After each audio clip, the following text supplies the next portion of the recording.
Those guys sports, it is your boy Mike. I have the pleasure to be with Yahoo Sports Canada. He does everything. He can write, he can edit, he can do podcasts, and he's also doing an amazing podcast with a former Raptors sharpshooter and CJ Miles, Strictly Hoops. I have Amit Mann with me. How are you today? I'm doing well, man. Thanks so much for inviting me. I really appreciate it. It's very humbling anytime I get invited on someone's podcast. So thank you, actually. Thank you. To me, it's funny with Raptors and everything. I find like certain people big time. I find you big time. You may not see it, but Come on, man. I Don't say find you big that. time. I'm not big Uh, time. so today I want to talk about a few topics. Of course, the Raptors, like what happened, some of the bench players. Crazy enough, today I want to talk about Jeff Downing Jr. and it happens to be his birthday. Oddly I enough, know, it's his right? birthday, and I want to talk to you about that, right? Happy birthday, bro. Because you did the interview with him, and I know you believe in him a lot, right? I I can do. tell. I do. And I think every Raptor fan has that like one Raptor player that comes off the bench or something like that that they truly believe in. Back in the day, for me, it was Norm. Still believe in Norm. It Definitely wish was he for would me. come I back. was the same, by the way. Oh, that's but I want to first ask you, you do your podcast with CJ Miles. How is Yeah. that? How is it doing with an NBA player, his perspective and what he brings to, of course, the table with you? It's been a great experience. I mean, CJ, like even the fact that he decided to do this podcast with me, just shows like how, I mean, down to earth he is. He didn't have to. I mean, the way it happened was, if anyone doesn't know, is like, I sent him, a DM. Actually, going back further, I sent an IG video, a video of Scotty Barnes taking a jump shot last summer. And I was pointing out a few things like, oh, he's bending his legs more, there's better follow through, yada, yada, yada. And I didn't realize it until later on, but it kind of went like quote unquote viral. And he actually weighed in saying that, yeah, it looks smoother. And so I, responded to his tweet and I said, you want to, do a podcast with me talking about the art of shooting? And he said, yeah. And from there, we did the podcast. We had, great rapport. And then I decided, I wasn't sure if his playing days were done, but I followed up a few months later saying, hey, would you be interested in doing a podcast with me focusing on the Raptors? And he said, yeah. Like it's not supposed to be that easy, but it was. And it just shows like, how cool he is. And doing it with him, I got to say, it's probably helped me humanize the players more. And I don't think I was a person that didn't do it, but you get a better perspective of what they deal with day to day and the trials and tribulations of a person, who's the eighth man in the rotation, who's the 12th guy, the responsibilities of a person who's, the number one option, number two option. And then also there's just like the X's and O's of understanding more about basketball. So it's been a great experience. I've learned so much and, definitely no regrets on sending those messages. Right, and you can tell from his perspective because, of course, we're seeing so much more podcasts with players. You have Draymond Green, you have Chris Boucher, Paul George, everyone. So you're kind of hearing, like you said, the human Mm, side of things, where you're kind of getting it from their perspective. It is kind of like hurting us who kind of want to start talking about it because people will yeah, want to tend to talk to them more. But you can tell with CJ, he cares, and I love the fact that he still cares about the Raptors. And you can yeah. hear him talk about the bench mob days, the growth of Pascal, the growth of Fred. So that's always kind of good to see. Now, kind of going to like the bench mob days of CJ and now looking at the Raptors bench, right? We struggled this whole season with our bench. Couple of years, Uh, yeah. We right, have. right. Yeah. Honestly, like once we lost Norman. I guess it's what people say what happens when you try to get a title. You lose a bunch of guys, you lose the Lawns, you lose the JVs. We did lose Serge and Mark on different ways, but you lose that bench. But I always ask everyone, I know it's now like a month in, what happened with the Raptors from your perspective? I think it was a lot of internal things, and I think they lost their internal chemistry, their internal spirit, which are two of the hallmarks of the Toronto Raptors. Punching above their weight, regardless of the situations, they're going to come in and they're going to show their identity, which is like they're going to try hard, they're going to be the hardest working team on the floor, and I think they lost that. And then once you lose that, I mean, the Raptors, like, let's be honest about it. They're not they don't have that much, quality NBA, like top tier talent. I put it that way. They have NBA talent, but like top tier talent. Like they don't have, what the Boston Celtics have. They don't have what the Golden State Warriors have. They don't have, a true number one option, in my opinion. Maybe Pascal Siakam makes a big jump, but like he's close, but he's not there yet. So when you factor all that in, if you aren't trying as hard, if you don't have that advantage, then you're going to lose a lot of games. And also with Vision 69, I think they've seen some of the pitfalls of it. Last season it worked because I think they caught a lot of teams off guard, but coming into this season, teams are ready for them. And some of the defenses that they saw in the playoffs against the 76ers, that stack line defense where they're doing that against Pascal Siakam, it's been mimicked by many teams throughout the season. And that was the way to stop the Raptors. They didn't have a lot of quality shooting. They don't have that many elite 3-point shooting. Certainly they relied a lot on Fred VanVleet to, produce at a 38% clip or more from three. And he had a bit of a down year from three, and that hurt them a lot. Is it fair that it was all on him? No, but that's how they built their roster, and that's what they were relying on. And then some of the injuries, but I mean, injuries happen to everyone. I think it's a lot of different things. But obviously, once they got Jakob Poeltl, things started to make more sense. But even with that, if they come into next season with the same starting lineup, I think that would be a mistake. Right, which leads me to the next thing that you said, that the starting lineup, we saw their defense get better. We saw guys like Fred play much better. Even OG played better. But the guys that kind of struggled were Pascal and Scotty, the two guys that some would say are the pillars for the next future, Sure. what we're trying to do. So would you say, or what would you do? You put your GM cap on. What would you do this coming season? Yeah. I mean, and when I say that, I'm assuming that Pascal Siakam, he's a person that has to develop a better 3-point shot. Between him and Scotty asking him to do that at this juncture of his career, it's not even fair. He has so much to learn. The sky's the limit, as many have pointed out. So asking him to, hey, focus yourself on this aspect of basketball when he has so much to learn and so many skills he can still add, which could make him, a true number one option at one point, it's not right. So they need Pascal Siakam. If they're coming back next season with the same starting lineup, they need him to be at least a league average shooter. And if that pull-up comes back, that would be terrific. But they need him to be, at least a decent option from there. And then also it opens up so much more for the Raptors offense if he's able to hit some of those corner threes, some above the breaks, mix it up a little bit. If he's able to ensure that a team can't go under on screens, he's able to hit some of those pull-ups. Like this is what has to happen for them to be a great starting lineup. Defensively, sure, they're going to be good. I think they will be good. But as we've seen all last season, I guess this season, I think we're still in it. Eventually it can hurt you. Eventually your defense is going to hurt your offense, or your offense is going to hurt your defense rather. And that became a problem. So if they do come back with the same starting lineup, Pascal Siakam, I hope he is able to produce at that kind of clip from three. If not, then, I mean, there's a lot of options. I think Jakob Poeltl has to return. If they did not bring him back, it would be a huge failure from the front office. Right. OG Anunoby, like I look at it right now, and if indeed what Masai Ujiri says that everything's on the table, then okay, let's look at it that way. You need a rim protector. All right. So that's Jakob Poeltl. You want to look at your roster as where are the most unique talents. Scotty Barnes is one. OG Anunoby, I think, is also one because he's an all defensive player now on the second team yesterday. Kudos to him. I think you need that. He's like, he can guard 5 positions. He can truly do that. And very few players can do that. So those three, they have to return and they have to be in a starting lineup. Outside of that, I think many things should be on the table for the Toronto Raptors. So it's funny you bring up OG because I don't want to get to OG, but kind of going back to Masai, you can tell in his presser, and I feel like everyone in Raptors Nation is now we're so confused of what this team should do. I'm hearing a lot of people say you got to bring back everyone. You got to bring back Gary. You got to bring back Fred. You got to bring back Poeltl because you got to keep the asset. You can't, if they go, you don't have that 15 to 30 million to just give to someone else. So you kind of want to bring back the asset. But it seems like with Masai, he also wants to develop Jeff Down Jr., develop Delano Batten, develop Malachi, who's also his birthday as well today. He wants to develop all those guys. And it's kind of hard because I think the one thing I think everyone can tell, and even hearing Chris Boucher say it, is that the bench didn't play, or the guys who they wanted to play didn't get a chance to play. So Sure.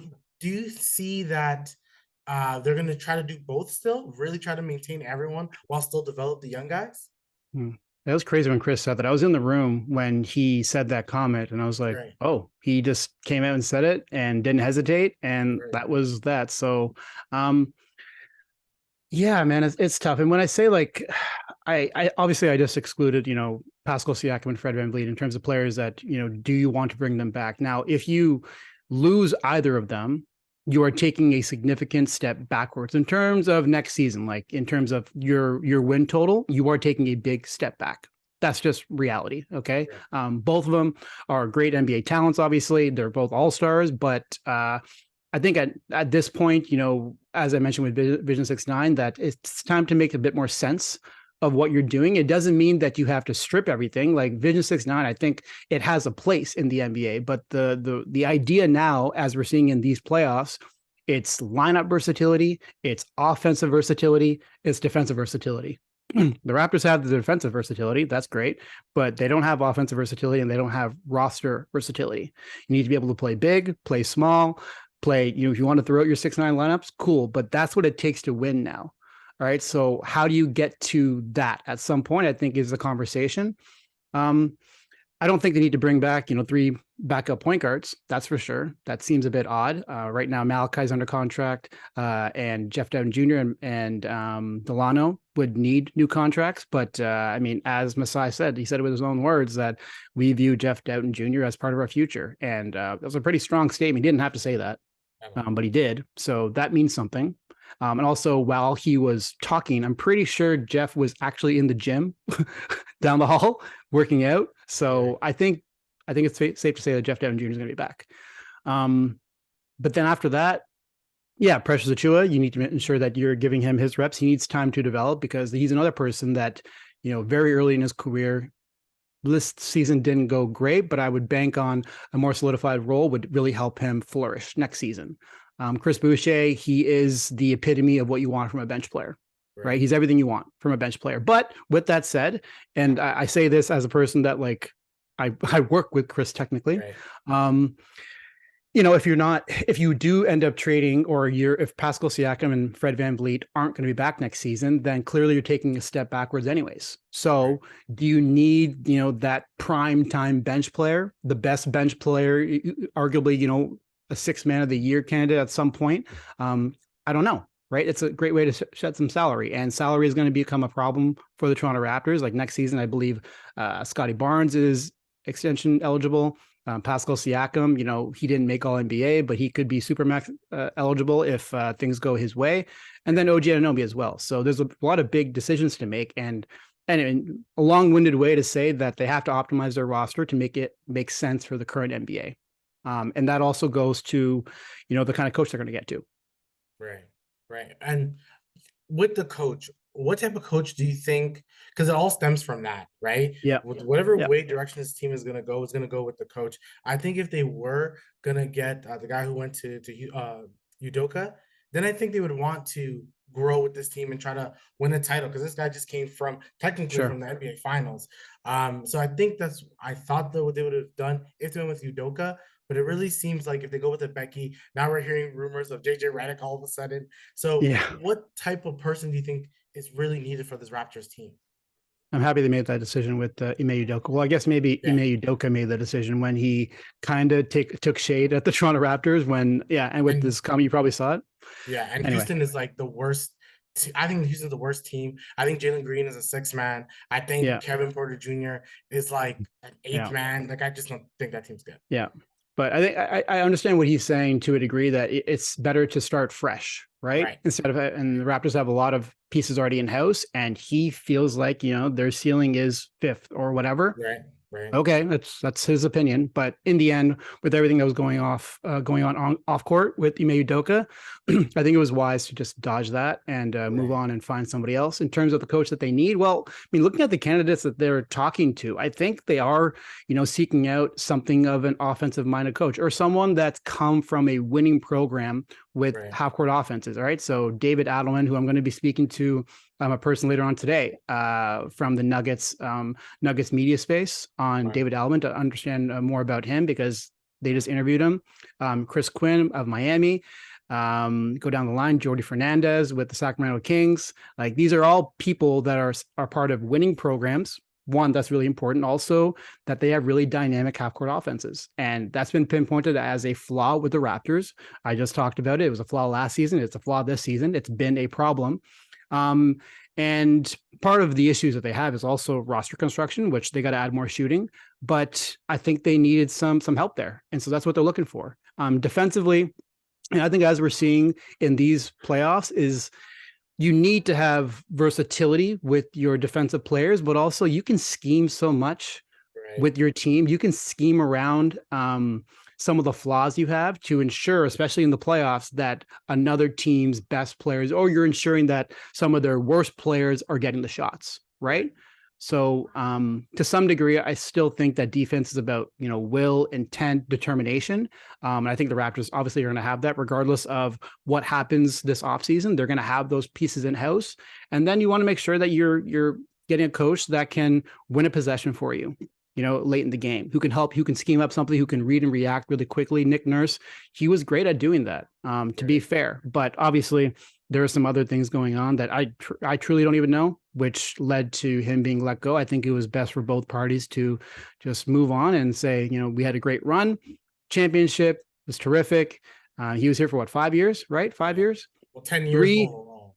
Yeah, but 5 years as head coach. He won Coach of the Year. He won a title. And he also had last season, which was pretty interesting. It was a pretty good year. Outside of that, it's 3 out of 5 years that are pretty notable. He's a great coach, and I think he's going to find a home somewhere. Yeah, so, and when it comes to the coach, because coaching is no science, we just saw, and it's everywhere. Vogel got fired. Then we have, of course, Nick Nurse gets fired, and then Budenholzer gets fired.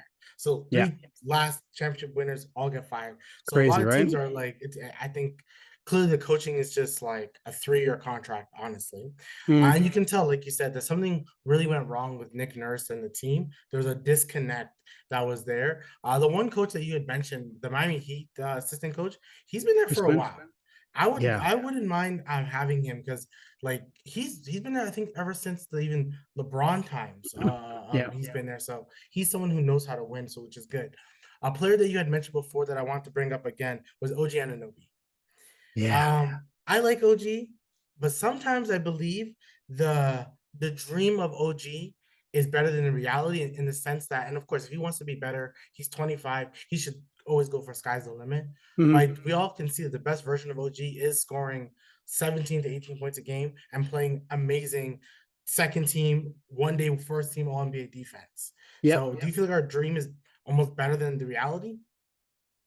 Well, it's tough to say because I think there's more to his scoring, and I think that can develop. But sometimes it just takes some players longer than others, and it's unfortunate that we've seen so many players. Like the NBA has so much skill now, and when you look at OG Anunoby, he's been in the NBA since he was 20 years old, and this is where his skill set is. While there are other players coming in year 3, they've taken off. They're averaging 20 points and they're three levels of scoring. They got all that. And OG just simply isn't that player. He's unique. He's a unique build.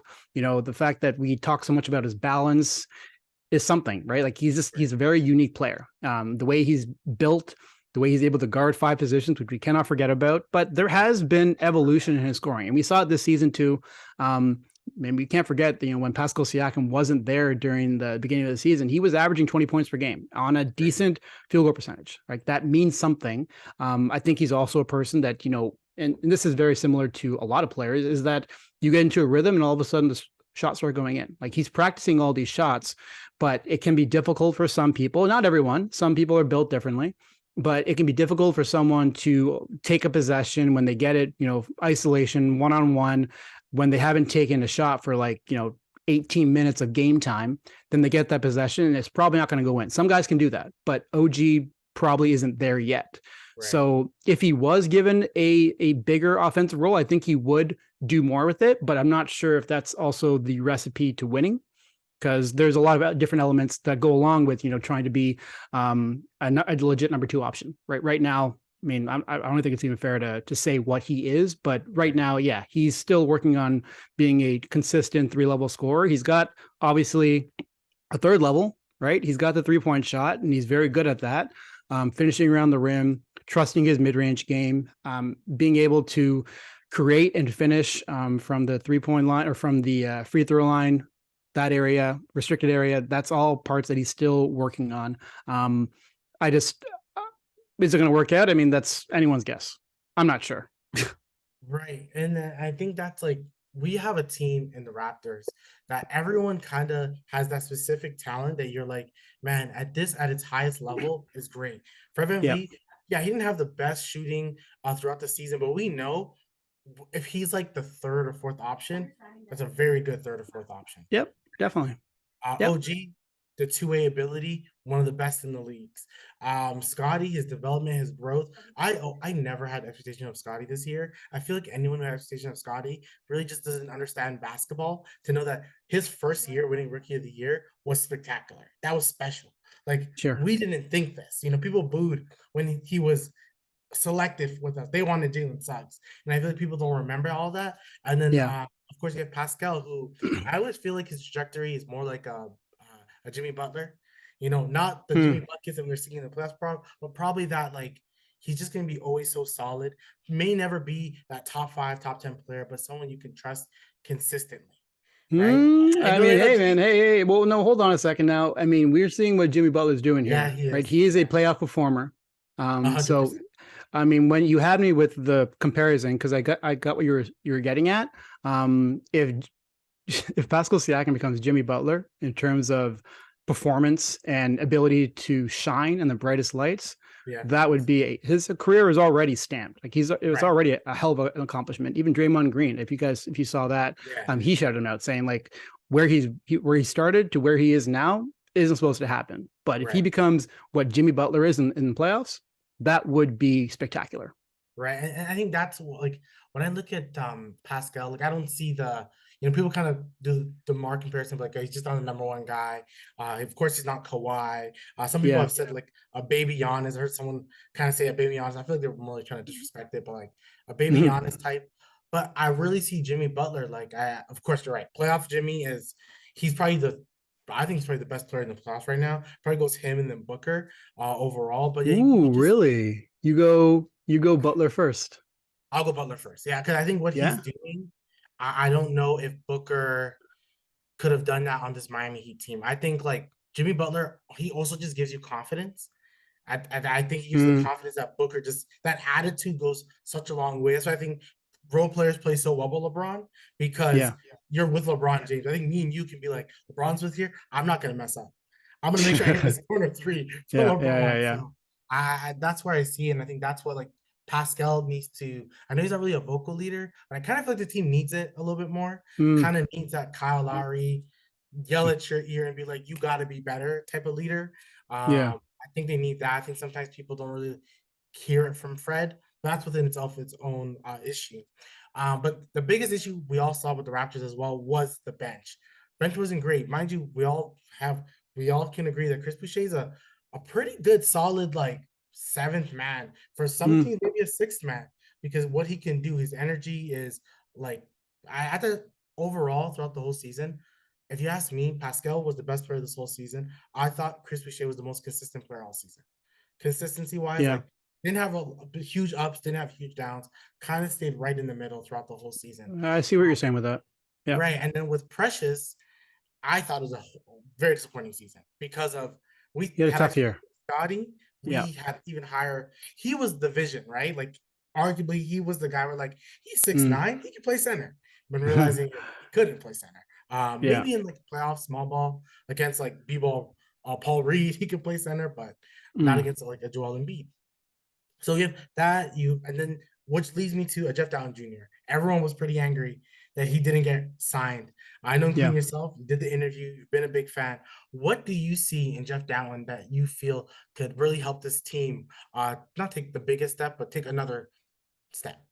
Step. I mean, probably just solid point guard play is one. If he is the backup next season, if Fred VanVleet is back, it's nice to know that you have someone coming off your bench who will get the job done. Right. Right. We haven't had that for a few seasons now. Granted, is it fair that Malachi Flynn wasn't given the opportunity? I don't know. Maybe he could have done it. right? If he was truly given the opportunity, the minutes, you know, I don't think at this point, from what we've seen from Malachi, he may not wow you from the backup point guard position, but he could probably just get it done. He'll be solid, right? If he was given the opportunity. But at the same time, they were dealing with, Scotty Barnes wants to be a point guard, and I think the Raptors want him to be a point guard, and I want him to be a point guard. Yeah. So that was the decision that was made, and also Pascal Siakam too was playing point guard a little bit too. So this is part of all the tricks that they're trying to pull off this season. But Jeff Doughton Jr., he's going to come in and he's going to manage the game well. He's going to give you terrific point of attack defense, which can't be underestimated, especially in today's NBA where, 4 out, 5 out is the name of the game. Having someone who can guard the ball and screen navigate and is going to hustle and wants to play defense is really important.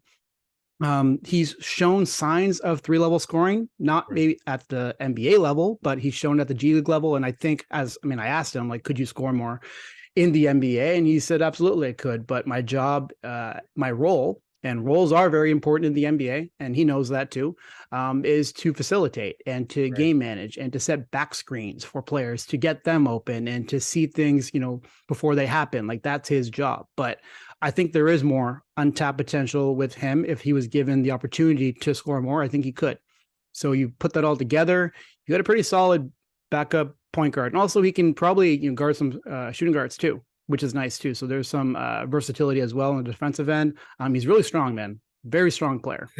He's twitchy feet. Like, when you have that combination, you're strong, and also you can beat players to the spot.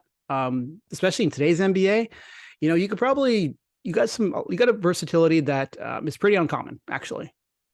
Right. And I can see in his game that, like, especially in the G League, he does a lot of things, right? Like, and that's where I even go him, Malachi, and Delano. Those are the 3 guys that everyone's trying to figure out who's going to be our backup point guard.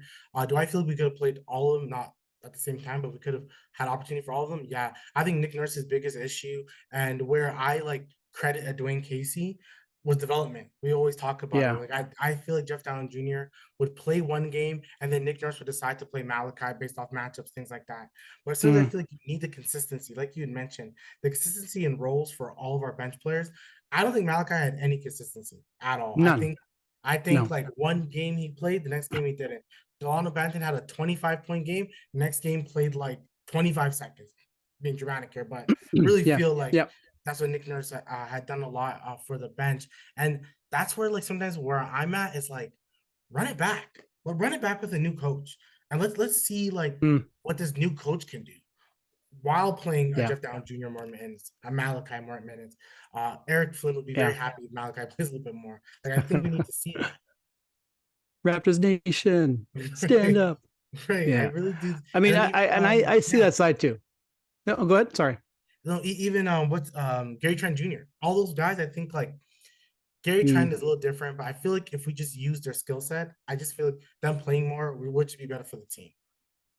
Yeah. I mean, I hear what you're saying. And the other part of this too is that the people that were brought in by the Raptors and everyone we're talking about, I think they're good people and they fit the culture of the Raptors. And that's why, Masai brings in people, and Chris Boucher said this too, is that he brings in people because he believes in them and he thinks that, in their heart, they're good people too. That is something that Masai Ujiri cares about. That's one of the reasons why he took Scotty Barnes over Jalen Suggs. He just was like, his personality was infectious. Like, you just love Scotty Barnes. He comes up to you and gives you a hug. Like, that's Scotty. Right. So with that all in mind, I could see that approach to saying, let's just try with a different coach. But then I go back to the skill versatility. And I think that is still a problem on these Raptors. And I think it still would get exposed at some point. Now, a new coach can come in, and there's certainly untapped plays and stuff like that you could be doing with this offense that would help them, get more movement, get more off-ball movement, especially get more on-ball movement, just tapping into the players that you have and utilizing them better. I think there's definitely some of that, but there's a ceiling to that as well. Now, and that could be okay for next season, because I don't think you're trying to go for a championship. Maybe Masai says, hey, you know what? I think Nick Nurse and whatever were the problems, they're gone. I want to see what this team truly looks like. They got Jakob Poeltl. Hopefully he comes back. And if they decide to bring everyone back, then there's a reason to say that. And Masai, he's notoriously very loyal, extremely Very loyal. loyal. Very loyal. But he's also said that there's going to be change. What that change is, I think that has to be, some player change, right? Especially within your rotation. But the change could be that we're going to play more of our players now. Yeah. Yeah. Right. Maybe that's the change. I don't know. Like there's so Everyone many gets more options. minutes. Yeah, there's Everyone so gets many more options with the Raptors now, and I'm very, very curious what they do. They got the draft coming up, and even that's going to show us a little bit of what their intentions are and how invested they still are into Vision 6-9 drafting forward, stuff like that. Because I haven't done too much draft research yet. I'm kind of waiting for the draft lottery, and then after that I'll start cooking up and start looking at things. But from the players that I'm seeing just on some mock drafts, like it's a lot of shooting guards are available at that spot, just late lottery, and makes sense to me. Shooting guard makes sense. I think they should go for it. There's like a Or a Cavante combo George. guard at least. Yeah, like they have Cavante George, there's Buffkin, there's I think is it Hawkins? Gordy? Yeah, the Gordy Dick as well from Kansas. There's a few guys. That's a name right there. Damn. Yeah, there's a few guys that are really good, and that's what makes this whole season so interesting because we just don't know what like Masai's gonna do or things like that. But before I let you go for today, I want to talk about what's happening in the playoffs because like as much as we can talk about Raptors all day, there's so much happening. Like we just saw Denver Nuggets. Love the playoffs, man. These have been fantastic. Good. Fantastic. So good. I like always like when there's a 7-game series personally because my mind compares it to hockey. And I'm like, yo, hockey always has 7-game series. Always. I wish the NBA would have more because like you'll see the intensity. But I just think it's been so good. Like, what are like, let's say the 3 things that you've seen that you're just happy about with the playoffs? Happy about? I'm enjoying watching what Devin Booker is doing. I think the shot making, the efficiency, the amount of ways that he is manipulating the defense. Now, yesterday he didn't have the best game, which was sort of expected. I mean, like the Denver Nuggets, they couldn't lose that game. There was no way they could lose that game. If they lose yesterday, series is probably over.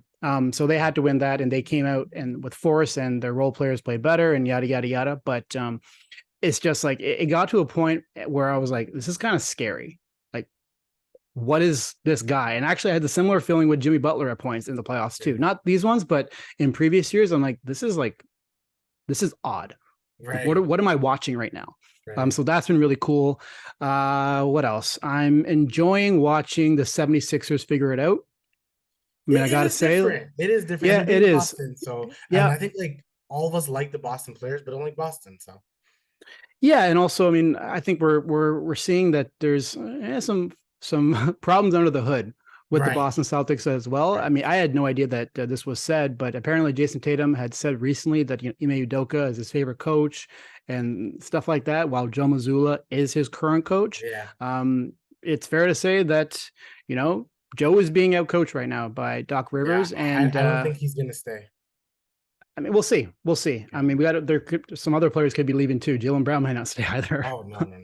Which that's another topic for another day. But seeing the 76 series succeed, seeing James Harden, essentially say that, I'm right with my approach and, game 2, game 3, probably he would admit that he was a little bit passive, but how crucial is that game 1 now with the way they are? He has to be aggressive. When he's aggressive, it's like, and I don't think he's going to stop now. He's not going to stop now, right? No. I think he was battling himself a little bit, and but he's seen so much in his career. It's cool seeing him get to this point, and I mean, we got to say, like, seeing Joel Embiid and James Harden win a championship, it's just great. Right, 2 terrific players, 2 really unique players in their own way, and I would love to see it for their story. There's a couple others, but I mean, it's just been a great playoffs. Like every single night, it feels like it's must watch TV. I'm staying up way too late and waking up way too early, but I can't not watch. I have to watch. Yeah. Anything that you're like, one thing you can say you dislike about the playoffs, or is everything kind of like good for you? That's like refereeing sometimes. I mean, it's kind of a cliche thing to talk about, but especially in that Nuggets Suns game yesterday, like there were some ticky-tack calls, and it just felt like it got to, once I started thinking about the officiating, it's a problem. And I was thinking about it, and that's not needed. When you have so many good teams, so many good series, it's sometimes it is okay just to kind of put the whistle away and make that your approach for the game. Every game is different, no different for, each team, each series. Every game is different, but I think officiating can be very similar. It can be uniform across each game, right? And just have like a way in which you want to officiate it, allow some physicality. Just don't don't become the story. Right. Don't become It's the the story. playoffs. It's the Yeah, playoffs. So like it's kind of like just let them play. That's the intensity's there for a reason. yeah. But before I let you go, please tell everyone what you have next coming up, next interviews, your next Strictly Hoops with CJ Miles, things like that.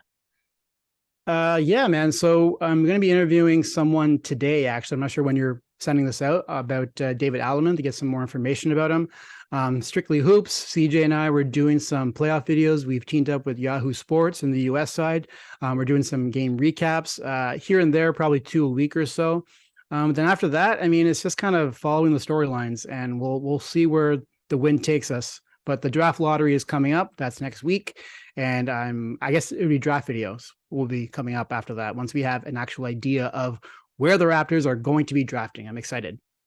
Me too, me too. Thank you so much, Amit, for talking to me today. I really do Thanks, appreciate man. it. Make sure you guys like and subscribe. I hope to do this again with him. He's been awesome. Definitely catch him out on Yahoo Sports Canada and Yahoo Sports as well. Mhm. As he just knows everything about ball and knows about the Raptors. He loves his Raptors as I do. Make sure you like and subscribe, and I'll talk to you again. Peace.